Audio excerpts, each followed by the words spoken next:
வணக்கம், நான் விஜயகுமார். வாய் trading ideas பார்க்குறவங்க எல்லாருக்கும் என் மனமார்ந்த நன்றி. ஹோப் இந்த சண்டே வந்து எல்லாருமே என்ஜாய் பண்ணியிருப்பீங்க. கண்டிப்பாக எனக்கும் இது ஒரு ஸ்பெஷல் சண்டே. ரீசன் உங்கள் கண்ணு முன்னாடியே இருக்குது. ஆக்சுவலி நேற்று ஈவினிங் நான் 500 சப்ஸ்கிரைபர்ஸ்க்கான வீடியோ போஸ்ட் பண்ணியிருந்தேன். இன்னைக்கு 1000 சப்ஸ்கிரைபர்ஸ் வீடியோ போஸ்ட் பண்ணுவேன்னு நான் கனவுலையே நினச்சி பார்க்கல. இந்த அன்புக்கும் ஆதரவுக்கும் நான் என்றைக்குமே கடமைப்பட்டிருப்பேன். ரீசன் ஓவர் நைட்டில் என்னுடைய இவ்வளோ ஸ்ட்ராட்டஜிஸ் உங்களுக்கு ரீச் ஆகிருக்கு. அண்டு எனக்கு தெரிஞ்சு என்னுடைய எக்ஸிஸ்டிங் சப்ஸ்கிரைபர்ஸ் நிறைய பேர் அவங்க ஃப்ரெண்ட்ஸுக்கு எல்லாருக்குமே வந்து இந்த ஸ்ட்ராட்டஜிஸை ஷேர் பண்ணியிருக்காங்க. இதுக்கு முக்கிய காரணம் வந்து என்னென்னா, எல்லாருமே ப்ராஃபிட்டபிளாக ஆகணும் அப்படிங்கிற எல்லாருக்குமே ஒரு உயர்ந்த நோக்கம் இருக்குது. இந்த சேனலோட நோக்கமும் அதுதான். எந்த ஒரு ட்ரேடருக்குமே பண இழப்பு இருக்கக்கூடாது, அவங்க ஒரு ப்ராஃபிட்டபிளான ட்ரேடராக மாறணும் அப்படிங்கிறது தான் இந்த சேனலோடைய நோக்கம். அண்ட் முக்கியமாக ஸ்மால் கேபிட்டலோட இருக்கக்கூடிய ட்ரேடர்ஸ் எல்லாருமே வந்து ஒரு பெரிய நெக்ஸ்ட் லெவலுக்கு மூவ் ஆகணும் அப்படிங்கிறதும் ஒரு குறிக்கோளாக வச்சு தான் இந்த சேனலை நான் ஸ்டார்ட் பண்ணேன். அதுக்கான உங்கள் ஆதரவு தொடர்ந்து எனக்கு கொடுத்துக்கிட்டு இருக்கீங்க. இதுக்கான பலன் நீங்கள் கண்டிப்பாக எதிர்பார்க்கலாம் அண்ட் அனுபவிக்கவும் போகிறீங்க. அண்ட் இந்த தருணத்தில், இந்த 1000 சப்ஸ்கிரைபர்ஸ் கிடைச்சிருக்க இந்த தருணத்தில் வந்து நான் முக்கியமான ஒரு நபரை வந்து நினைவு கூர்ந்தே ஆகணும். அவர் தான் வந்து நசீர் பாய். ஓகே, பாப் ஆஃப் சார்ட்டோடைய நசீர் பாய். ஏன்னா அவருடைய ஸ்ட்ராட்டஜிஸை தான் நான் உங்களுக்கு தமிழில் சொல்கிறேன். அவர் ஹிந்தியில் கொடுத்துருக்காரு, அதை வந்து நான் தமிழாக்கம் பண்ணி தமிழில் தான் சொல்கிறேன். அண்ட் அதே ஸ்ட்ராட்டஜிஸை தான் நான் வந்து எக்ஸிக்யூட் பண்ணி we are making good money actually. So அதனால தான் சரி, ஓகே, இது யான் பெற்ற இன்பம் பெருகை வையகம் அப்படின்னு சொல்லி தமிழில் ஒரு பழமொழி இருக்கு. அதன்படி ஸோ நாம ஒரு ஒரு சிச்சுவேஷனுக்கு வந்திருக்கோம், ஒரு நல்ல நிலைமையை அடைஞ்சிருக்கோம். அப்படிங்கும்போது நம்மளோட சக மனிதர்களும் சக ஸ்டேட்ஸ்மேன் சொல்லுவாங்க, அதாவது என்னுடைய உடன்பிறப்புகள், கரெக்ட், என்னுடைய உடன்பிறப்புகளுக்கும் இது வந்து சென்றடையணும் அப்படிங்கிற ஒரே காரணத்துக்காக தான் நான் இதை வந்து உங்ககிட்ட கொண்டு வந்து சேர்த்துருக்கேன். உங்களுடைய அண்ட் நிறைய நண்பர்கள் உங்களுடைய மனதார என்னை வாழ்த்துறீங்க, மனதார எனக்காக வேண்டுறீங்க. அது வந்து ரொம்ப ஒரு எமோஷ்னலான ஒரு பாண்டிங்கை நமக்கு கொடுக்குது. ரீசன் ஏன்னா நம்ம ஒருத்தர் இதுக்கு முன்னாடி நம்ம சந்திச்சது கிடையாது, என் முகத்தை கூட நீங்க பார்த்தது கிடையாது. இருந்தாலுமே வந்து எண்ணங்களை வந்து நீங்க அதை உள்வாங்கிக்கிட்டு இந்த எண்ணத்தில் உள்ள ஒரு நியாயத்தையும் அதுக்கான பிரதிபலிப்பியம் தான் நீங்கள் வந்து உங்களுடைய பிளெஸிங்ஸாக எனக்கு கொடுக்குறீங்க அப்படிங்கிறத நான் நம்புகிறேன். அண்ட் அது தெளிவாகவே வெளிப்படுதுங்க. ஏன்னா அந்த பாசிட்டிவ் வைப்ஸை என்னால் ரொம்ப உணர முடியுது. ஏன்னா ஒரு சந்தோஷமான நேரத்தில் நாசிர் பாயும் அவருடைய சேனலில் ஒரு சேலஞ்ச் ஒன்று கொடுத்துருக்காரு. அது நம்ம இந்த வீடியோவில் பார்ப்போம். வாட் இஸ் தட் சேலஞ்ச், அது வந்து எப்படி நாம் எதிர்கொள்ளலாம் அந்த சேலஞ்சை அப்படிங்கிறதையும் நம்ம பார்ப்போம். அதுக்கப்புறம் இந்த டெலிகிராம் சேனல் நம்ம வந்து நேற்று தான் ஸ்டார்ட் பண்ணோம், கரெக்ட். ஆனால் பார்த்தீங்கன்னா ஆல்ரெடி இன்னொரு 2 டெலிகிராம் சேனல்ஸ் வந்து ஃபேக் சேனல்ஸ் இது பண்ணியிருக்காங்க. அவங்களுடைய சப்ஸ்கிரைபர் கவுண்ட்லாம் பார்த்தீங்கன்னா 2000 4000 அந்த மாதிரி இருக்குது. அது எல்லாமே ஃபேக் சேனல்ஸ், ஓகேங்களா. நீங்கள் தயவு செய்து டெலிகிராம்குள்ளே போயிட்டு வயர் ட்ரேடிங் ஐடியாஸ்ன்னு சர்ச் பண்ணாதீங்க. நம்ம வீடியோஸோட டிஸ்கிரிப்ஷனில் நேற்று வீடியோஸ்லேருந்து இருக்கும், நான் வேணால் எல்லா வீடியோஸ்லேயுமே வந்து டிஸ்கிரிப்ஷனில் போட்டுடுறேன்.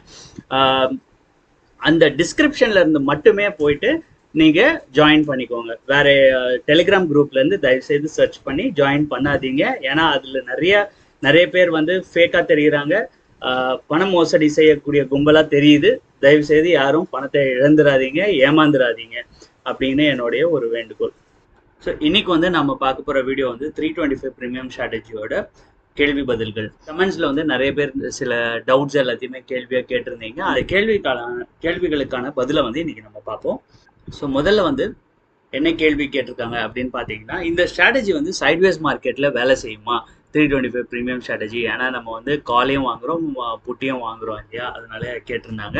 நோ, எப்பயுமே ஒரு விஷயத்த வந்து ஞாபகத்தில் வச்சுக்கோங்க. ஆப்ஷன் பையிங் அப்படின்னாலே இட்ஸ் அ டைரக்ஷனல் வியூ, ஓகேங்களா. நம்ம வெறும் கால் வாங்குறோம் அப்படின்னா அது வந்து புல்லிஷ் வியூவோட நம்ம கால் வாங்குறோம்னு அர்த்தம். புட் வாங்குறோம் அப்படின்னா தென் பியரிஷ் வியூவோட புட் ஆப்ஷன்ஸை வாங்குறோம்னு அர்த்தம். நம்ம இங்கே கால் புட் ரெண்டுமே வாங்கி வச்சிருக்கோம் அப்படின்னா மார்க்கெட் எந்த டைரக்ஷனில் போனாலும் நமக்கு ப்ராஃபிட் கிடைக்கணுங்கிறதுக்காக தான் வாங்குறோம். மார்க்கெட் ஃப்ளாட்டாக இருந்தது அப்படின்னா நமக்கு லாஸ் தான் ஆகும். இன்னைக்கு உள்ள சினாரியோவில் ஓகே கரண்ட் வொலாட்டிலிட்டியில் பார்த்தீங்கன்னா நம்ம ஆல்மோஸ்ட் நான் அது வந்து சார்ட்டில் காட்டுறேன். நம்ம வீக்லி சார்ட் பார்த்தோம்னு வச்சுக்கோங்களேன், நிஃப்டியோட மூமெண்ட்டு எப்படி நடந்திருக்கு அப்படிங்கிறது உங்களுக்கு புரிய வரும். ஸோ அது வந்து ஒரு பெரிய கான்ஃபிடன்ஸ் உங்களுக்கு தரும். ஓகே, இந்த ஸ்ட்ராட்டஜியில் நம்ம முன்னாடி போகிறதுக்கு as a buyers we require momentum. Okay, நமக்கு வந்து ஐதர் மார்க்கெட் புல்லிஷாக இருக்கணும் இல்லை பேரிஷாக இருக்கணும், ஒரு இடத்துல நிற்கவே கூடாது. அண்ட் தென் ஏன் வந்து இது ஒன்லி ஃப்ரைடே தான் வாங்கணும், ஏன் மண்டே வாங்கக்கூடாது, ஏன் டியூஸ்டே வாங்கக்கூடாது அப்படிங்கிறது சரி போது சாட்டர்டே சண்டே நமக்கு 2 நாள் என்ன வேணால் நடக்கலாம் உலகத்தில். ஓகே, நம்மளுடைய மார்க்கெட் வந்து எப்பயுமே ரியாக்ட் பண்ணும் உலகத்தின் நிகழ்வுகளுக்கு. ஓகே, இப்போ அந்த மாதிரி ஒரு சிச்சுவேஷன் இருக்கிறதுனால நம்ம வந்து 325க்கு நம்ம வாங்கிட்டு போகிறோம். அதாவது மார்க்கெட் க்ளோஸ் ஆகும்போது நம்ம வந்து என்டர் ஆகுறோம். மண்டே வந்து நமக்கு ஏதாவது ஒரு பெரிய மொமெண்டம் கிடைச்சிது அப்படின்னா we will make instant profit and quit this trade. அதுக்காக தான் வந்து நம்ம ஃப்ரைடே ஈவினிங் வாங்குறது. மண்டே ஏதோ ஒன்று நடக்கும் அப்படின்னு ஒரு நம்பிக்கையோட பெரும்பாலான சமயங்களில் மண்டே வந்து எதர் கேப் அப் ஓப்பனிங் நடக்கும் இல்லை கேப் டவுன் ஓப்பனிங் நடக்கும். நமக்கு ஏதாவது ஒரு ஜாக்பாட்டாக அன்றைக்கி எதனா நடந்ததுன்னு ஏதாவது ஒரு ஈவெண்ட் நடந்துச்சு அப்படின்னா சம்டைம்ஸ் எல்லாம் வந்து பார்த்தீங்கன்னா 400 பாயிண்ட்ஸ் 500 பாயிண்ட்ஸ் மார்க்கெட் ஓப்பன் ஆகும். அப்போ நம்ம ஓப்பன் ஆகும்போதே நமக்கு வந்து ஒரு ஹெவி ப்ராஃபிட் நமக்கு கிடச்சிரும் ஃபார் த வீக். ஓகே, அதுக்கப்புறம் இந்த ஸ்ட்ராட்டஜி வந்து எப்படி நமக்கு ப்ராஃபிட் கொடுக்குது அப்படின்னு பார்த்தீங்கன்னா இப்போ லாஸ்ட் ஒரு 7-8 மாதமாகவே பார்த்தீங்கன்னு வச்சுக்கோங்களேன், மார்க்கெட் வந்து ஒரு வீக்குக்கு 600 பாயிண்ட்ஸ் மூவ்மெண்ட் நடக்குது. ஓப்பனிங் ப்ரைஸ்லேருந்து மேலே கீழே போகிறது வந்து அட்லீஸ்ட் 500 to 600 பாயிண்ட்ஸ் நடக்குது எவ்ரி வீக்கு.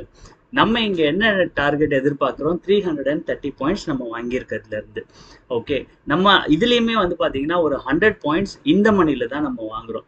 ஸோ அப்போ ஏதோ ஒரு டைரெக்ஷனில் மார்க்கெட் எங்கே க்ளோஸ் ஆச்சோ அங்கே இருந்து 250 பாயிண்ட்ஸ் 300 பாயிண்ட்ஸ் மூவ் ஆச்சுனாலே நம்ம ப்ரீமியம் வந்து நமக்கு நம்ம டார்கெட் வந்து நமக்கு கிடச்சிரும். ஸோ அப்போ வந்து we will make that profit. Hope உங்களுக்கு கிளியராக இருக்கும்னு நினைக்கிறேன். This how the strategy works. இப்போ கரண்ட்லி இப்படி ஒரு மூவ்மெண்ட் நடந்துகிட்டு இருக்கிறதுனால தான் நமக்கு இந்த ப்ராஃபிட் கிடைக்குது. அகைன் நான் அதை ரீட்ரேட் பண்ணிடுறேன். டபுள் சைடு ஸ்டாப் லாஸ் அடிக்கிறதுக்கு சான்ஸ் இருக்கா அப்படின்னு கேட்டிங்கன்னா கண்டிப்பாக இருக்குது. மார்க்கெட் எப்போ வந்து சைட்வேஸில் நிற்கிதோ அப்போ வந்து பார்த்தீங்கன்னா 2 சைடும் ப்ரீமியம் குறைஞ்சிக்கிட்டே வரும். இல்லைன்னா வெறும் ஒரு 100 பாயிண்ட்ஸ் மூவ்மெண்ட்டு மேலே கீழே ஆகிக்கிட்டு இருந்தது அப்படின்னாலுமே 2 சைடும் ப்ரீமியம் கம்மியாகி 2 சைடும் ஸ்டாப் லாஸ் அடிக்கிறதுக்கான வாய்ப்பு இருக்குது. வீக்லி எக்ஸ்பைரினா என்ன அப்படின்னு கேட்டிருக்கீங்க.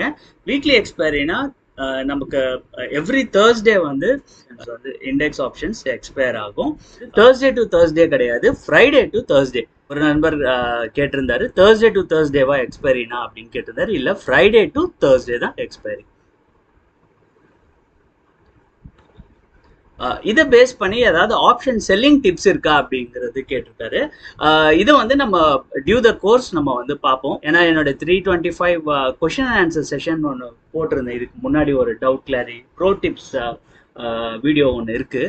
நீங்கள் அதில் போய் பார்த்தீங்கன்னு வச்சுக்கோங்களேன், ஒரு சில பாயிண்ட்ஸ் கொடுத்துருக்கேன். ஆப்ஷன் செல்லிங் வந்து எப்படி யூஸ் பண்ணலாம் இந்த ஸ்ட்ராட்டஜியை பேஸ் பண்ணி அப்படின்ட்டு. அது மட்டும் இல்லாமல் இன்னொரு வீடியோவும் இருக்குது 325ல. அதில் வந்து என்னென்னா பேக் டெஸ்ட் எப்படி பண்ணுறது ஆப்ஸ்ட்ரா யூஸ் பண்ணி அப்படின்னு போட்டிருக்கேன். அதுலேயும் வந்து சில ப்ரோ டிப்ஸ் கொடுத்துருக்கு, எப்படி வந்து ஆப்ஷன் செல்லிங்கை யூஸ் பண்ணலாம் அப்படின்ட்டு. ஓகே, நீங்கள் அதை பார்த்து நீங்கள் அதை யூஸ் பண்ணிக்கலாம். இன்கேஸ் நம்ம இப்போ எப்படியும் ட்ரேட் பண்ணிட்டு இருக்கோம், already we are in trade இல்லைங்களா. நான் ட்ரை பண்ணுறேன் ஒரு லாட் இல்லை 2 லாட்டில் வந்து ஆப்ஷன் செல்லிங் பண்ணுறதுக்கும். ஓகே, அப்போ வந்து அது என்ன லாஜிக்கில் நம்ம பண்ணோங்கிறதையும் உங்களுக்கு எக்ஸ்பிளைன் பண்ணுறேன். 325 பேஸ் பண்ணி தான் இருக்கும் அதுவும். ஸோ அப்போ வந்து நீங்கள் அதை தெரிஞ்சுக்கலாம். கொஷின்ஸ் ஆன் ஜிடிடி ஆர்டர் இருக்குது. ஜிடிடி ஆர்டர் எப்படி பிளேஸ் பண்ணுறது அதை வந்து நான் நாளைக்கு லைவ் ட்ரேடிங் வீடியோ பண்ணும்போது அதில் வந்து நான் மென்ஷன் பண்ணி காமிச்சிடுறேன். அது ஜிடிடி ஆர்டர்ஸ் எப்படி பிளேஸ் பண்ணுறது. சார்ட்டில் போய் பார்ப்போம் நிஃப்டியோட மூவ்மெண்ட், வீக்லி மூவ்மெண்ட் எப்படி இருக்குது அப்படிங்கிறத அதை பேஸ் பண்ணி இந்த ப்ராஃபிட்ஸ்க்கான ப்ராபபிலிட்டி எப்படி இருக்குங்கிறதையும் நம்ம பார்த்துடலாம். நம்ம நிஃப்டி வீக்லி சார்ட்குள்ளே வந்திருக்கோம். நிஃப்டி வீக்லி சார்ட்டில் இதில் பார்த்தீங்கன்னா லாஸ்ட் இயர் செப்டம்பர்ல இருந்தே வந்து weekly movement of Nifty has become 400 to 500 points. ஓகேங்களா, இது எல்லா கேண்டில்ஸுமே நீங்கள் நீங்களே ஓப்பன் பண்ணி செக் பண்ணி பாருங்கள். High price to low price வந்து எவ்வளோ இருந்தது அண்ட் ப்ரீவியஸ் கேண்டிலோடைய க்ளோசிங் ப்ரைஸ்க்கும் நெக்ஸ்ட் கேண்டிலோடைய ஹை அண்ட் லோவையும் செக் பண்ணிக்கோங்க. இந்த வேரியேஷன் வந்து 400 பாயிண்ட்ஸுக்கு மேலே இருந்ததுன்னா அந்த எல்லா வாரமும் நம்ம ஸ்ட்ராட்டஜி வந்து கிவ்ஸ் ப்ராஃபிட். இது நான் ஏப்ரல்லேருந்து உங்களுக்கு பேக் டெஸ்ட் போட்டிருந்தேன். அதில் நீங்கள் கேண்டில் பார்த்தீங்கனாலே தெரியும் ஒரு கேண்டிலும் எவ்வளோ பெருசாக இருக்குது அப்படிங்கிறது. ஸோ அந்த வாரத்துக்கான மூமெண்ட் அது எல்லா வாரமும் அப்படி தான் இருக்குது. அதனால தான் இந்த ஸ்ட்ராட்டஜி வந்து given such a wonderful profit. இது பார்த்தீங்களா சுத்தியில் திருப்பி போட்ட மாதிரி. ஓகே, ஸோ அதை வந்து ஞாபகத்தில் வச்சுக்கோங்க, சுற்றியை ஞாபகம் வச்சுக்கோங்க. இந்த மாதிரி ஒரு பேட்டர்ன், இது வந்து ஒரு ரிவர்சல் பேட்டர்ன். எப்பயுமே இந்த மாதிரி டாப்பில் ஃபார்ம் ஆச்சுன்னு வைங்களேன், நீங்கள் ஸ்டாக்ஸ் பார்த்தீங்கனாலும் சரி, இல்லை இந்த மாதிரி இண்டெக்ஸில் பார்த்தீங்கனாலும் சரி, ஹையர் டைம் ஃப்ரேமில் பாருங்கள், பார்க்கும்போது உங்களுக்கு ஒரு பேட்டர்ன் தெரிய வரும். இந்த மாதிரி டாப்பில் இப்போ இது வந்து ஒரு top. Okay, already established tops. இதெல்லாம் இங்கேருந்து தான் ரிவர்ஸ் ஆகிருக்கு, இங்கேருந்து ரிவர்ஸ் ஆகிருக்கு. ஸோ அந்த மாதிரியான ஒரு டாப் ஏரியாவில் இங்கே ஒரு ட்ரெண்ட் லைனை பிரேக் பண்ணியிருக்கு. ஆனால் இங்கே வந்து ஒரு ரிவர்சல் பேட்டர்ன் ஃபார்ம் ஆகுது. இன்கேஸ் மண்டே நாளைக்கு மட்டும் ஏதாவது ஒரு கேப் டவுன் ஓப்பன் ஆகி இந்த ட்ரெண்ட் லைனுக்கு உள்ளே வந்துட்டு அப்படியே சஸ்டெயின் ஆகிடுச்சுன்னு வைங்க, அடுத்தது நமக்கு பிஇ சைடு ஒரு பெரிய ப்ராஃபிட் காத்திருக்கு நமக்கு. பட் கேப் டவுனுக்கான பாசிபிலிட்டி நிறைய தெரியுது. ஏன்னா எஸ்ஜிஎக்ஸ், நிஃப்டி, நாஸ்டாக் எல்லாமே டவுனாக தான் வீக்கெண்டை க்ளோஸ் பண்ணியிருக்காங்க. சார்ட்டை பார்த்தீங்கன்னா உங்களுக்கே புரிஞ்சிடும், உங்களுக்கும் கான்ஃபிடன்ஸ் கிடைக்கும் இந்த ஸ்ட்ராட்டஜியில் நீங்கள் ட்ரேட் பண்ணுறதுக்கு. ஒரு முக்கியமான விஷயத்த நான் பகிர்ந்துக்க விரும்பினேன். இதோட மட்டும் இல்லை, இப்போ தான் வந்து அசல் சர்ப்ரைஸ் கிஃப்ட் ஒன்று இருக்குது. இது கிஃப்ட்டுன்னு சொல்ல முடியாது, ஒரு இன்ஃபர்மேஷன் நான் உங்களுக்கு பாஸ் ஆன் பண்ணுறேன். ஓகே, இந்த ஸ்ட்ராட்டஜி மேலே நீங்கள் நம்பிக்கை வைக்கிறதுக்கு இன்னும் அது ஒரு பெரிய ஊண்டுகோலாக இருக்கும். ஓகே, அது என்னங்கிறத பார்ப்போம். நம்ம இதுதாங்க அது. முந்தா நேற்று நைட்டு லைவ்ல நாசிர் பாய் வந்தார் அவருடைய சேனலில். ஓகே, அப்போ வந்து அவர் ஒரு சேலஞ்ச் ஒன்று கொடுத்தாரு. இதுதான் அந்த சேலஞ்சு. என்னன்னா, நெக்ஸ்ட் 3 months, அதாவது நாளையிலேருந்து நெக்ஸ்ட் 3 months, நவம்பர் 20 வரைக்கும். Okay, November 20 last day. So November 20 வரைக்கும் நீங்கள் 50,000 ரூபாய் வச்சு ட்ரேட் பண்ணணும். அண்ட் லாஸ் பண்ணக்கூடாது. நீங்கள் ப்ராஃபிட் பண்ணலைனாலும் பரவாயில்ல, you should not make any losses out of this 50,000 rupees for next 3 months. Okay, அந்த மாதிரி நீங்கள் பண்ணிட்டீங்க அப்படின்னா நவம்பர் 20க்கு அப்புறமா அவர் ஒரு 100 லக்கி வின்னர்ஸை சூஸ் பண்ணி ஒவ்வொருத்தருக்கும் அவர் 5 லட்ச ரூபா கொடுக்குறாரு. கான்டெஸ்ட் சேலஞ்ச் வந்து என்னன்னா, அந்த மாதிரியான வின்னர்ஸ்க்கு அவர் 5 லட்ச ரூபாய் கொடுக்குறாரு. கொடுத்து ட்ரேடிங்காக, ஓகே, ஒரு 100 பேருக்கு ட்ரேடிங்காக 5 லட்ச ரூபாய் கொடுக்குறாரு. அதில் வரக்கூடிய ப்ராஃபிட்டில் அவர் வந்து 50-50 profit R loss what ever, அந்த 5 லட்ச ரூபாய் நடக்கிறதுக்கு 50-50 பார்ட்னர்ஷிப் மாதிரி 50% அவருக்கு போகும், 50% யார் அதை வின் பண்ணி அந்த பணத்தை வாங்கி அதில் ட்ரேட் பண்ணுறாங்களோ அது அவங்களுக்கு கிடைக்கும். இது ஒன்று கொடுக்குறாரு, இது ஒரு வாய்ப்பு கொடுக்குறாரு. அது மட்டும் இல்லாமல் அவர் ஒரு நிறைய ஸ்டார்ட் அப் கம்பெனிஸ்லாம் ஆரம்பிக்கிறதுக்கு பிளான் பண்ணுறாரு, இந்த மாதிரி ட்ரேடிங்கை பேஸ் பண்ணி. ஓகே, அந்த டீமில் வந்து அந்த நபர்களுக்கு இணைவதற்கான வாய்ப்பையும் கொடுக்குறாரு. இது அவங்களுடைய யூடியூப் சேனலில் கம்யூனிட்டியில் இது போஸ்ட் ஆகிருக்கு. நீங்கள் அங்கேயும் போய் இந்த ஷீட்டை நீங்கள் பார்த்துக்கலாம். ஸோ இதே சமயத்தில் தான் நம்ம 1000 சப்ஸ்கிரைபர்ஸும் ஆகியிருக்காங்க. ஸோ அதனால் நான் என்ன நினச்சேன், ஓகே, இந்த இன்ஃபர்மேஷனை தான் என்னால் இவ்வளோ பெரிய அமௌண்ட் எல்லாம் கொடுக்க முடியாது நம்ம ட்ரேடர்ஸ்க்கு. பட் எனக்கு ஒரு ஆசை, இந்த மாதிரி ஒரு நிலைமையை நம்ம அடைஞ்சதுக்கு அப்புறமா நம்ம ட்ரேடிங் கம்யூனிட்டியில் உள்ள நலிவடைந்த மக்களுக்கு, ஓகே, அவங்களுக்கு கேபிட்டல் இல்லை பட் டேலண்ட் இருக்குது அப்படிங்கிறவங்களுக்கு இதே போல் செய்யணும் அப்படிங்கிறது என் மனசில் ஒரு எண்ணம் இருந்துகிட்டே இருக்குது. நான் இந்த லெவலுக்கு வளர்ந்ததுக்கு அப்புறமா இதை நான் கண்டிப்பாக செய்வேன், உங்கள் எல்லாரோட ஒத்துழைப்போடும். அதில் நீங்களும் வந்து சேர்ந்துப்பீங்க. Okay, so with this I end this video. Thank you so much for all your love and support for this wonderful achievement today. It's a very important milestone for any YouTuber. Okay, and the 1000 subscriber achievement ingiradhu vandu ஒரு different sense of feeling. Okay, நமக்கு வந்து இறைவன் அருளால 3 வாரத்தில் அந்த அச்சீவ்மெண்ட்டை நடந்துருச்சு. And உங்களுடைய சப்போர்ட்டும் கூட, உங்களுடைய அன்பும் ஆதரவும் இதே மாதிரி தொடர்ந்து நீடிக்கட்டும். என்னுடைய தரப்புல இருந்து நான் இப்போ எந்த மாதிரியான கண்டென்ட் கொடுத்துக்கிட்டு இருக்கோனோ இதே போல் உங்களுக்கு உபயோகமான கண்டென்ட்ஸ் தான் இதுலேருந்து கிடைக்கும் அப்படிங்கிற ஒரு உறுதியோட உங்ககிட்ட இருந்து நான் விடைபெறுறேன். மீண்டும் நாளைக்கு லைவ் ட்ரேடிங் வீடியோவோட சந்திப்போம். Thank you so much. வாழ்க தமிழ், வளர்க தமிழினம். நன்றி, வணக்கம்.